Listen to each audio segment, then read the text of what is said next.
참 여러분, 갈라디아서의 말씀을 저희들이 한 14번 정도의 말씀을 지금 상고하고 있습니다.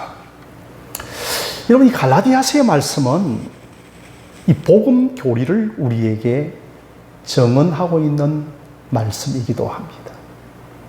제 개인적으로도, 또 여러분들은 어떠하게 생각할지 모르지만 제 개인적으로는 이 갈라디아서를 수요 예배 때 참 잘 선택하였다. 왜냐하면 저에게 배움의 기회가 되어졌고 또 한 번의 복음을 정리할 수 있는 기회가 되어졌기 때문인 것입니다. 이 갈라디아서에는 또한 복음 교리를 잘 기록하고 있지만 동시에 그 거짓 복음, 다른 복음과의 격렬한 논쟁을 벌이고 있으면서 참된 복음과 바른 복음이 무엇인가를 우리에게 알려주는 갈라디아서이기도 하는 겁니다. 그래서 정말 그 논쟁, 격렬한 복음의 싸움을 벌이고 있는 이러한 갈라디아서의 한복판으로 저희들이 계속해서 매주 수요일 날 들어가고 있는데, 오늘 우리가 읽었던 것을 보면 다분히 사도 바울의 개인적이고 사적인 감정들이 많이 표출되어져 있는 것 같고, 정말 이 교리복음서에서 사사로운 말들을 바울이 내뱉고 있는 것처럼 들리기도 하는 것이 오늘 우리가 읽었던 본문의 내용이라고 할 수 있습니다. 자, 그렇다면 사도 바울은 왜 갈라디아 교인들에게 이렇게 개인적이고 지극히 사적인 이야기를, 제가 만약에 여러분 설교를 하면서 저와 여러분의 관계 속에서 지극히 개인적이고 사적인 말을 늘어놓는다고 하면 설교에 본분이 되어지겠습니까? 그럼에도 불구하고 오늘 본문에는 그런 내용이 많이 담겨져 있다는 것입니다. 그래서 저희들이 오늘 이 12절에서부터 15절까지, 6절까지 읽었는데 제가 한번 좀 더 쉽게 현대인의 성경으로, 우리가 읽었던 것, 우리가 가지고 있는 성경은 여러분 개역 개정 성경입니다. 그런데 제가 현대인의 성경으로 한번 읽어보겠습니다. 형제 여러분, 내가 여러분과 같이 되었으니 여러분들도 나와 같이 되기를 바랍니다. 여러분은 지금까지 나에게 해를 끼치지 않았습니다. 여러분들도 다 아는 일이지만 내가 처음으로 여러분에게 기쁜 소식을 전하게 된 것은 내 육체의 질병 때문이었습니다. 내 육체의 질병이 여러분에게는 잠시 잠깐의 시험이 되긴 했지만 여러분이 나를 업신여기지도 않았고 버리지 않았고 하나님의 천사와 그리스도 예수님 같이 나를 따뜻하게 환영해 주었습니다. 그런데 여러분, 그 기쁨, 그 즐거움 다 어디로 갔습니까? 그때 당시에 여러분이 할 수만 있다면 바울이 나에게 눈이라도 빼어서 주었을 것이라고 했는데 그 기쁨 어디에 갔습니까? 여러분, 이게 오늘 현대인의 성경으로 제가 읽었던 겁니다. 사실 사도 바울은 이 갈라디아 교인들에게 복음에 있어서만큼은 매우 엄격했습니다. 뭐 사적이고 강대상 아래에서는 좀 유약하고 또 온화한 부분들도 있었겠지만 정말 복음 교리, 진리의 복음에 있어서만큼은 원칙이었고 매우 엄격한 사람이 바울이었습니다. 그래서 그런 갈라디아서 1장을 시작하면서 여러분 더듬어 보십시오. 당신들 중에 다른 복음을 전하는 자들에게는 그가 심지어 천사라 할지라도 저주가 있을 것이라고 경고하였습니다. 그리고 사도 바울은 갈라디아서 1장 10절에 나는 당신들 사람들에게 비위나 맞추고 그러한 그 체면치레나 치르는 종이 아니라 나는 전적으로 하나님을 기쁘시게 하는 종입니다라고 그렇게 엄격했던 겁니다.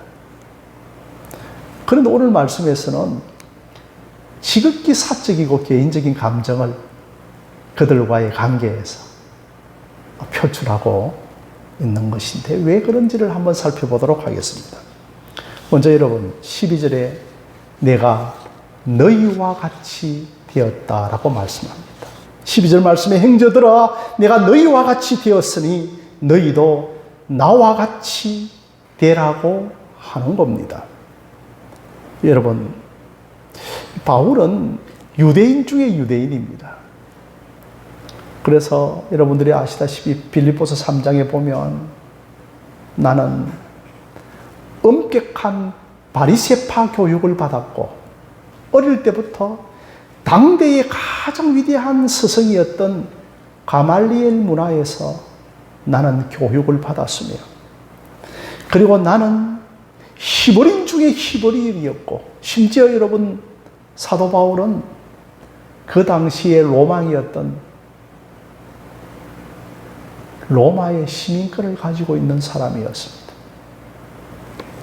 이런 사람이 저 갈라디아 사람들이 복음을 믿고 복음을 받아들인다는 이유로 저들에게 형제들이여라고 불렀던 겁니다. 여러분 당시의 갈라디아 사람들은 이방 사람들이었습니다. 유대인 입장에서 보면 그 유대인들은 우리가 하나님께 선택받았다는 선민의식을 갖고 있는 그들의 입장에서 보면 저 이방인들은 상종도 하지 않았고 그리고 지옥 불의 불쏘시개 정도로 취급을 하였던 겁니다. 그런데 이들이 바울의 복음을 믿고 받아들였다 하여서 바울은 그들을 형제라고 불러주었고 교회에서는 그들을 따뜻하게 환대를 해주었던 것이었습니다.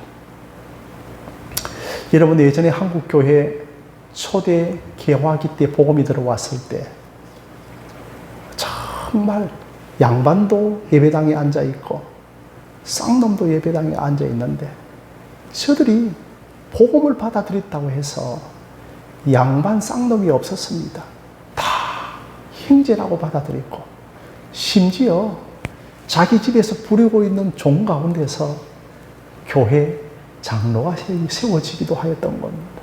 여러분 초대교회사를 보면 한국에 장로교에 그 천민 출신의 아들이 목사가 되어져서 그 교단 총회장이 되어졌던 그런 기록도 있다고 하는 것이었습니다. 이렇게 바울도 그들을 똑같이 대해 주었고 차별 없이 장벽 없이 이방인들을 수평적인 관계에서 형제요, 자매요, 우리는 주 안에서 하나입니다라고 그렇게 대해 주었다는 것입니다. 그래서 이 말은 뭐냐면 내가 너희들과 같이 되었다는 말. 그래서 복음을 위하여서 복음 때문에 복음 안에서는 유대인이요, 이방인이요, 종이나 자유자나 모두가 형제요, 하나요, 가족이라고 붙여주었다는 겁니다. 자, 두 번째로서는 여러분, 내가 처음에는 육체의 약함으로 말미암아 복음을 전하였다는 것이었습니다. 여러분 13절 말씀을 보시면 내가 처음에 육체의 약함으로 말미암아 너희에게 복음을 전한 것은 너희가 다 알고 있지 않느냐라고 말씀을 하고 있는 것입니다. 이 말은 여러분 바울이 그 육체의 약함 때문에 복음을 전했는데 그때 갈라디아 교인들이 은혜가 충만하고 복음이 충만할 때는 정말 바울의 육체의 약함이 그들의 눈에 보이지 않았습니다. 얼마나 바울의 육체의 약함이 오히려 은혜가 되어져서 따뜻하게 받아주었던지. 그런데 어느 날 이 갈라디아 교회 안에 거짓 교사들이 거짓 복음을 들고 들어와서 이들이 거짓 복음을 받아들이고 나서부터는 바울의 약함이, 바울의 그 육체의 질병이 그들에게는 시험거리가 되어졌던 것이었습니다. 사실 여러분, 저도 오늘 말씀을 좀 준비하면서 바울의 육체의 약함이 무엇일까 좀 많이 연구를 해보았습니다. 그래서 여러분, 바울의 육체의 약함이 좀 구체적으로 나오고 있는 곳이 고린도후서 12장에 나와 있는데, 그때 바울은 자기 자신의 육체를, 그 질병을 뭐라고 이야기하고 있는가 하면 육체의 가시라고 하였습니다. 심지어 사단의 사자라고도 하게 하였습니다. 어떤 사람들은 바울의 육체의 가시를 구체적으로 성경에 기록하고 있지 않기 때문에 뭘까라고 해서 성경 바울 서신들을 쭉 살펴보면서 바울이 설교에 참 어눌했다고 합니다. 그래서 바울이 더듬었는지는 모르겠지만 말씀에 어눌한 것이 바울의 육체의 가시가 아니었는가. 그리고 바울은 자기의 서신을 대서하는 사람들이 있었거든요. 그러니까 그 당시에 안질이 바울의 육체의 가심과 약함이 아니었는가 싶고, 심지어는 바울의 육체의 약함이 간질이었다라고 생각하는 사람도 있는 겁니다. 그러니까 이게 여러분 얼마나 약함이고, 은혜로 충만할 때 저 목사님의 육체의 약함이 은혜요, 하나님의 강함으로, 하나님의 강한 임재로 느껴지기도 하겠지만, 이게 은혜가 되어지지 아니하고 다른 복음이 들어오니까 바울의 그 육체의 약함이 시험거리가 되어지고 저주거리가 되어지고 조롱거리가 되어졌다는 것입니다.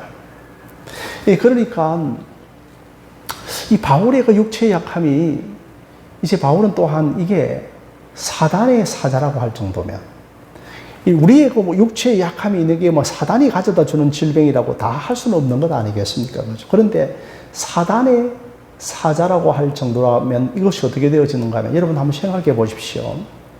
나중에 오늘 우리가 읽었던 15절의 말씀에 너희들이 은혜로 충만할 때 너희들이 얼마나 나를 좋게 여겼던지, 목사님 바울 사도시여, 정말 당신의 그 눈이 안 좋는데 당신의 그 눈을 위해서 내 눈을 빼어서 당신에게 드리고 싶습니다. 과거에 그렇게 이야기를 했다는 겁니다. 그러니까 여러분 한번 유추를 해보면, 제가 유추를 해보면 이렇게 되어질 수 있습니다. 만약에 바울이 간질이 걸렸다고 생각해 보십시다. 저도 어린 이제 초등학교 시절에 학교 운동장에서 갑자기 점심시간에 먼지가 확 휘날리면서 그 학생들 가운데 몇 명이 간질을 한 것을 본 적이 있었습니다. 그때 그 얼굴이요, 엄청나게 사단처럼 찡그러지는 겁니다. 몸이 막 뒤틀어지는 겁니다. 눈은 허옇게 뒤집어지는 겁니다. 그렇게 볼 때 여러분, 이야, 정말 사단처럼 보이고 흉측하게 보이고 얼마나 몰골이 상했겠습니까? 그러니까 그런 모습을 성도들이 목회자를 보고 있다고 생각하면 바울이 얼마나 마음이 아팠겠습니까? 그래서 자신의 그 약함을 가리켜서 육체의 가시라고 하고, 심지어 사단의 사자라고 할 정도로 내가 사단같이 찡그린 모습을 그 육체의 가시 질병이 오면 그렇게 보여주었다는 것이었습니다. 참 사랑하는 성도 여러분, 바울은 위대한 신앙인이죠. 그 바울의 위대한 그 바울 서신서를 통하여서 우리는 위대한 복음 교리를 지금 배우고 있는 것 아닙니까? 이런 모진 개인적인 질병 가운데서도 그는 좌절하지 않고 우리에게 그 신약 성경 안에서 수많은 바울 서신을 남겨주신 것입니다. 자, 그래서 여러분, 이 바울의 육체적인 고통은 참 극심하였습니다. 그래서 그는 이제 아마 작정 기도를 들었던 것 같습니다. 어떤 작정 기도를 들었는가 하면 3번에 걸쳐서 작정 기도 드립니다. 그러니까 그에게 있어서는 초미의 관심사 아니겠습니까? 내 육체에 질병이 있는데 어떻게 작정 기도 안 드릴 수가 있겠습니까? 그래서 3번에 걸쳐서 작정 기도를 하는데, 그때 하나님의 세미한 음성이 들려옵니다. 바울아, 내가 너에게 준 계시가 지극히 크므로 내가 너가 자만하지 않기 위하여서 육체의 가시를 두셨다고 하는 하나님의 응답을 받았습니다. 그러면서 하나님께서 이렇게 말씀합니다. 바울아, 내 은혜가 내게 족하도다. 참 여러분, 이 바울이 자기 자신의 야망을 이루기 위해서 내 육체의 가시를 제거해 달라고 기도한 것 아니지 않습니까? 하나님, 내 육체의 가시가 제거되어지면 정말 교인들에게도 설교할 때도 정말 유창하게 설교할 것이고, 표정도 좋고, 얼굴도 좀 멋있게 보여질 것이고, 또 온 세계에 복음을 전하는데 얼마나 유익하겠습니까? 그런데 하나님은 그렇게 말씀을 하시지 않는 겁니다. 약할 때 오히려 강함이라. 내가 너에게 준 계시가 지극히 크므로 너가 자고하지 않기 위하여 두셨다고 하고, 내 은혜가 내게 족하도다. 그때 바울은 딱 그 자리에서 기도를 멈춰버립니다. 이게 하나님의 응답이라고 생각하고 오히려 크게 기뻐하여 그 약함 속에서도 그런 간절하게 복음을 전하는 위대한 전도자가 되었던 것이었습니다. 그런데 여러분, 이제 어떻게 되어졌는가 하면, 이것이 바로 여러분, 그 육체의 가시가 이제는 그들에게 시험거리가 되었다는 겁니다. 그들이 복음으로 충만하셨을 때는, 바울의 얼굴을 보면 우리 예수님 얼굴 같다. 정말 바울의 얼굴을 보면 천사의 얼굴을 보는 것 같다 하면서 바울을 영접해 주었던 사람들이 어느 날 이 거짓 복음을 받아들이고 나서부터는 마음이 흔들렸던 겁니다. 그리고 완전히 돌아서려고 하는 자들도 생겨났던 겁니다. 그래서 바울은 지금 은성을 높이고 있는 겁니다. 도대체 너희들이 무슨 복음을 들었느냐는 겁니다. 너희들이 도대체 어디서 돌아다니면서 누구에게 귀를 기울여서 그 거짓 복음을 들었느냐는 겁니다. 그들이 복음으로 인하여 기뻐하고 즐거워했던 것은 이제는 옛말이고, 그 바울의 육체의 약함이 그들에게 시험거리가 되었던 겁니다. 자, 여러분 15절 말씀입니다. 너희의 복이 지금 어디에 있느냐? 그러니까 그때 받은 복 어디다 다 쏟아 부어 버렸느냐라고 하는 겁니다. 그때 받은 복이 뭐냐 하면 그들에게 막 복음의 영안이 확 열렸던 겁니다. 갈라디아서 1장부터 막 바울이 복음을 확 쏟아지기 시작하니까 복음의 영안이 확 열리면서 구원받는 것은 오직 믿음으로 구원받습니다. 육체의 행위로 구원받는 것이 아니라 오직 은혜로 구원받는 것입니다. 아브라함의 자손으로 인하여 구원받는 것도 아니고 할례 받는 것으로 인하여 구원받는 것도 아니고 오직 믿음으로, 오직 예수 그리스도의 십자가의 공로로 구원받는 겁니다. 할 때는 막 너무너무 복음으로 인하여 기뻐하고 감격하고 즐거워했던 겁니다. 그게 여러분, 너희가 받은 복이 지금 어디 있느냐라고 그렇게 말을 하는 겁니다. 참 그때 여러분 그 받은 복이 복음의 복임이었습니다. 복음의 기쁜 소식이 그들에게 확 들려오니까 아무 일하지도 않았는데 일하지 않는 자에게 싹을 주시는 이 복음, 아무것도 내가 하나님께 한 것이 없는데 나를 의롭다 해주시는 이 복음, 이것이 너희들이 받은 복이었다는 겁니다. 그런데 이 복은 다 이제는 버리고 그 교회 안에 가만히 들어온 자들의 그들의 가르침, 그들의 속삭임 앞에 오히려 이제는 바울의 육체적인 문제를 가지고 바울의 목회권을, 바울의 사도권을, 바울의 가르침을 시험거리로, 시비거리로 삼고 있는 겁니다. 이게 여러분, 비단 바울 시대의 목회복을 하겠습니까? 오늘 이 시대에도 얼마나 그런 교회의 분쟁들이 많이 있습니다. 그러니까 바울은 아마 그때도 우리에게 교훈하고 있는 겁니다. 어떤 분이 그렇게 말씀을 하시더라고요. 하나님만을 바라보고 하나님을 의지해라. 사람을 의지해서는 안 된다. 사람의 인심은 장담을 못하는 겁니다. 처음에는 이들이 바울에게 어떻게 하였습니까? 15절 말씀 보면 너희가 처음에는 할 수만 있었다면 너희 눈이라도 삐어서 나에게 주겠다고 하지 않았는가? 여기에서 이 집사님, 제가 이제 바울이 안질릴 수도 있겠다. 아니면 이제 바울의 눈에 관한 질병이 바울의 육체의 가시가 아니었는가? 감히 제가 한번 추측을 해보는 것이죠. 그러니까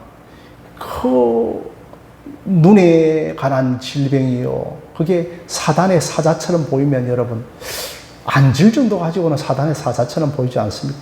제가 뭐 백내장이 좀 있는데, 이렇게 여러분들을 뭐 이렇게 희미하게 이렇게 보는 거 가지고 사단의 얼굴처럼은 보이지 않지 않습니까? 아마 간질 같은 경우에 있어서는 눈이 뒤집어지고 막 흉측하고 악한 눈으로 바뀌어질 때, 이게 여러분 목회자로서 바울에게 있어서 그들에게 결코 덕스러운 얼굴이 아니었는데, 그런 모습을 보면서 그들이 복음으로 은혜로 충만하니까, 사도여, 우리의 눈이라도 빼어서 당신에게 주었으면 좋겠습니다. 이렇게 고백을 하던 자들이었다는 겁니다.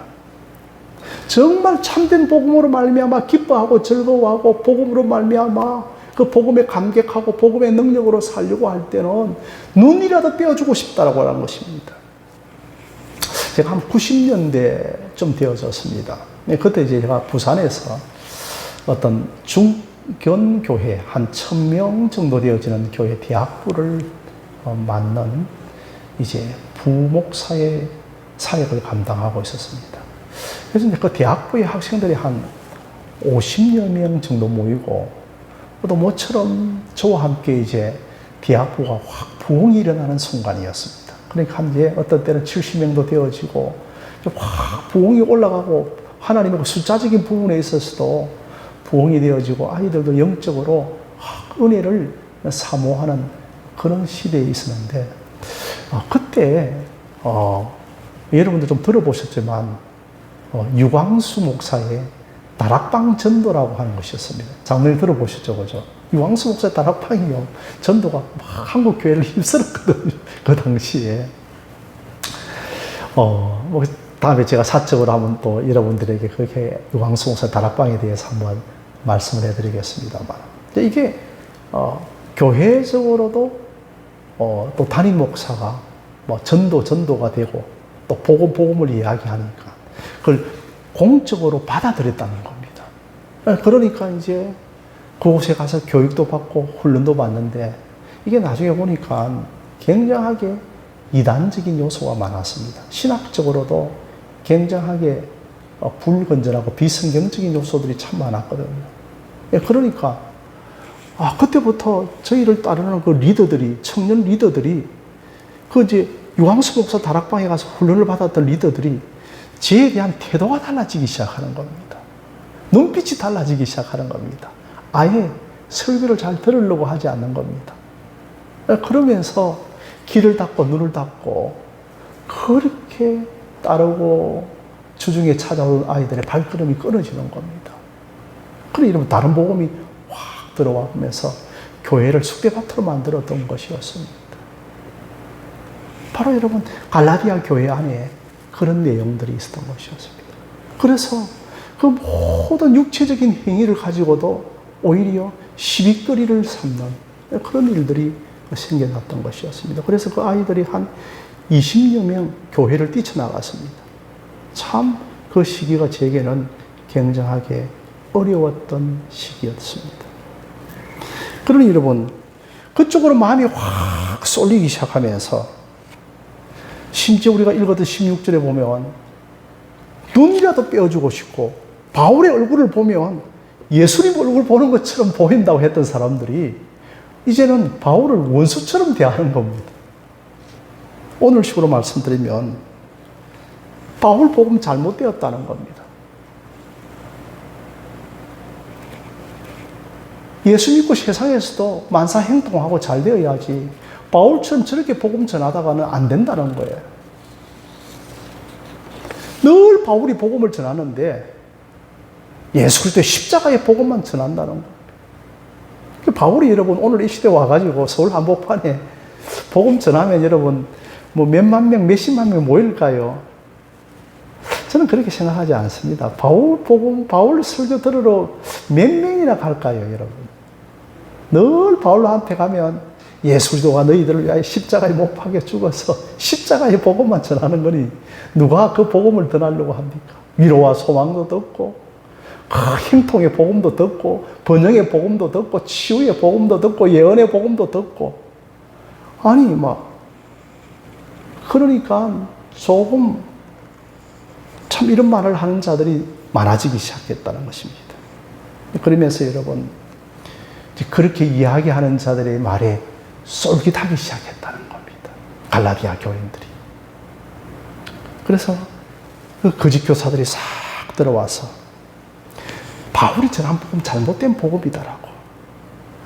인간의 행위와 열심이 가미되어져야지 그게 온전한 구원이며 그게 온전한 복음이라고 그런 말에 싹 다 넘어가 버린 것입니다. 그래서 바울이 15절에 지금 너희의 복이 어디에 있느냐라고. 그때 받은 복음의 복이 다 어디 가버렸느냐라고.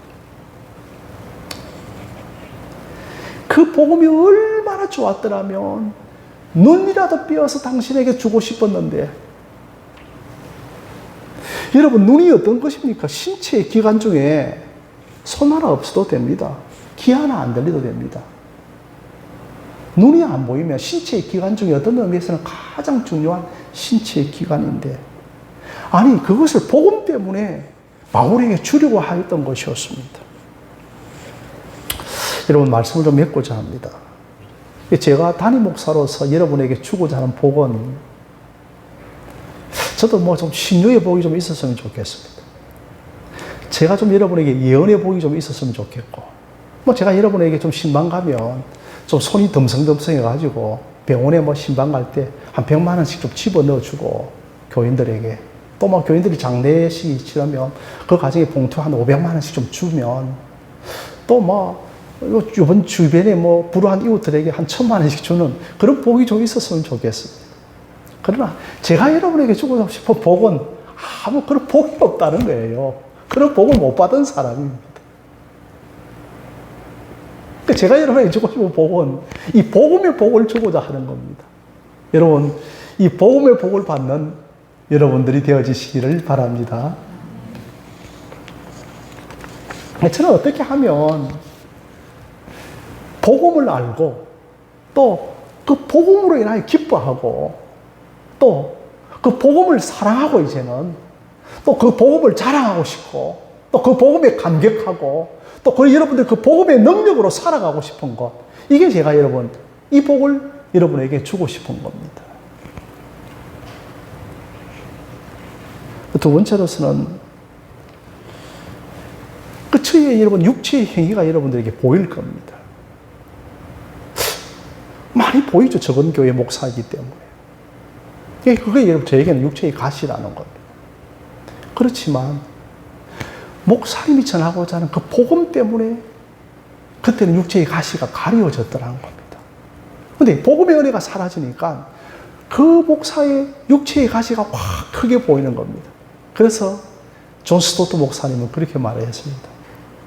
정말 그에게 단점과 결점이 보이더라도 그가 전하는 메시지를 잘 들어보라는 겁니다.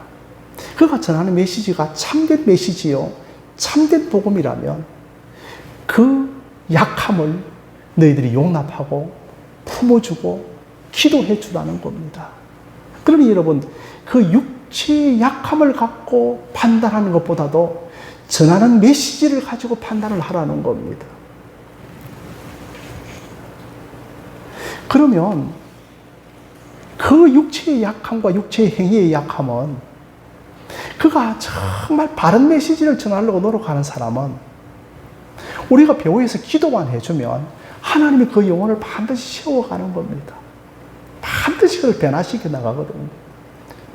처음부터 그가 육체의 행위가 완전한 자가 없었습니다. 베드로도 그래 하였고 모세도 그래 하였고 아브라함도 그래 하였거든요.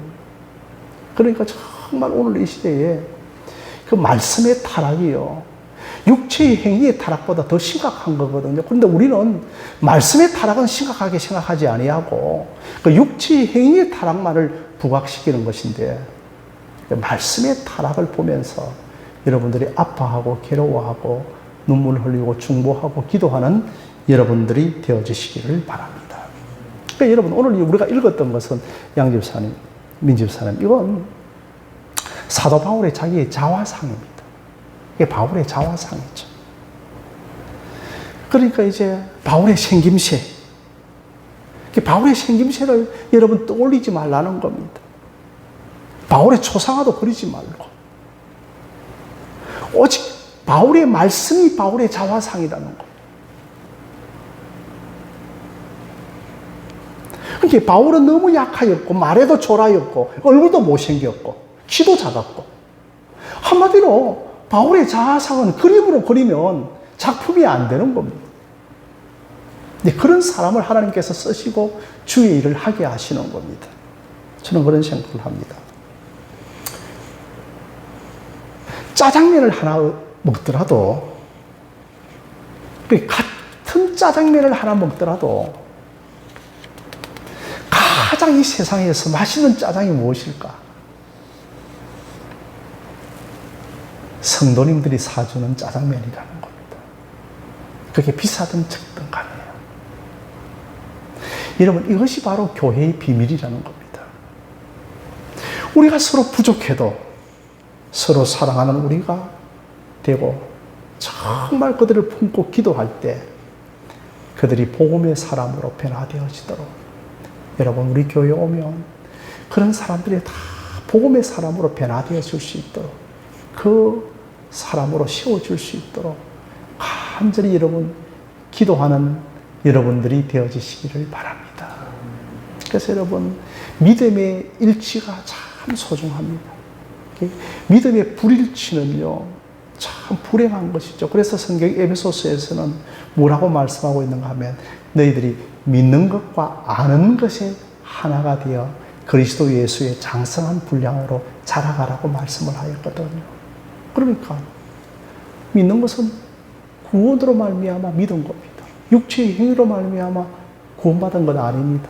아는 것도 이 복음의 분명한 바른 복음으로 알아가야 되어지는데, 이게 다른 복음으로 알아가기 시작하면 믿는 것과 아는 것이 하나가 되어지지 않는 거죠. 그러니까 교회가 뭐 의사 해가지고 뭐 같은 유니폼 입는다 해가지고 하나가 되는 것이 아니고, 바른 그 말씀의 일치를 이룰 때 그것이 진정으로 성경에 말하는 하나됨이라고 하는 것이죠. 그래서 성경에서 믿는 것과 아는 것이 하나가 되어 그리스도의 장성한 분량으로 확 자라가는 거죠.